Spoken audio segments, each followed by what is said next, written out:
In the 1930s, Dr. Wihelm Reich, a prominent Austrian physician and psychoanalyst, discovered a powerful new physical energy, and for the next 2 decades, devoted his life to the investigation of its laws and properties.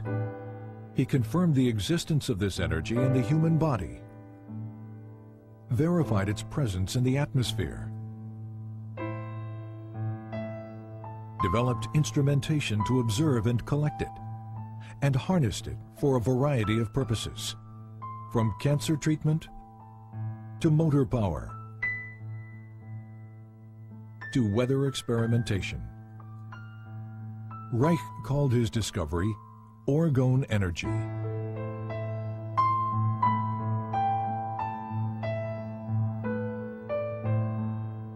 But tragically, it was a discovery that the world was not ready for.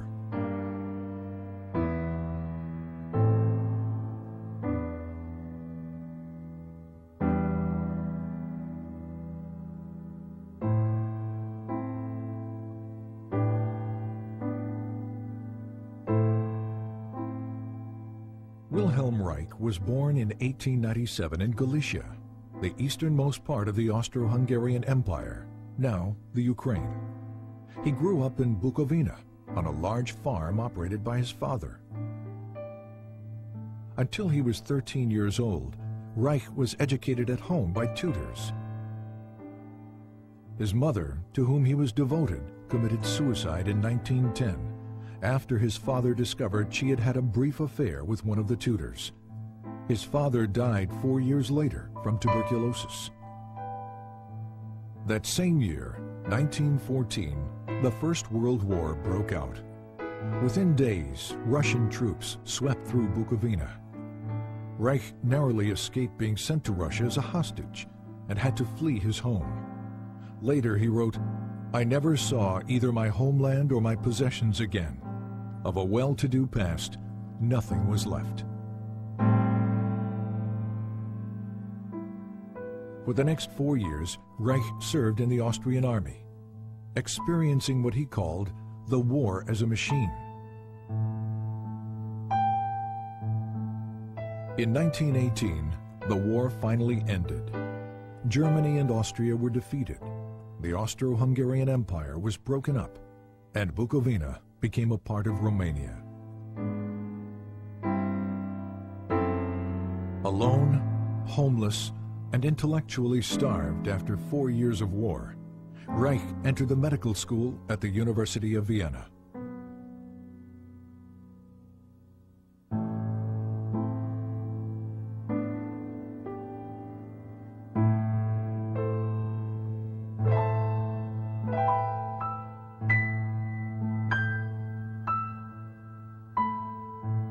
Reich's recognition of the significance of sexuality drew him to the work of Dr. Sigmund Freud, the father of psychoanalysis. Soon he was considered one of Freud's most promising students. Freud had discovered that neuroses are caused by the conflict between natural sexual instincts and the social denial and frustration of those instincts. Freud had also hypothesized the existence of a biological sexual energy in the body. He called it libido, and described it as something which is capable of increase, decrease, displacement, and discharge, and which extends itself over the memory traces of an idea like an electric charge over the surface of the body. But as the years passed, Freud and his followers diluted much of this concept, reducing the libido to little more than a psychological energy or idea. By 1925, Freud had concluded that the libido theory may therefore, for the present, be pursued only by the path of speculation. Reich's clinical observations, however, demonstrated that sexual energy was more than just an idea, and that sexual satisfaction, in fact, alleviated neurotic symptoms. He discovered that the function of the orgasm is to maintain an energy equilibrium by discharging excess biological energy that builds up naturally in the body. If that discharge function is disturbed, as it proved to be in all his patients, this energy continues to build up without adequate release, stagnating and fueling neurotic disorders. Reich's orgasm theory set him apart from his colleagues because it indicated that the libido was a real physical energy that possibly might be measured quantitatively. His clinical work also led to new therapeutic techniques designed to discover and eliminate any impediments to the flow and discharge of this energy. But the widespread existence of human misery forced Reich to conclude that the solution to the problem of neuroses was not treatment, it was prevention. You have to revamp your whole way of thinking, said Reich, so that you don't think from the standpoint of the state and the culture, but from the standpoint of what people need and what they suffer from.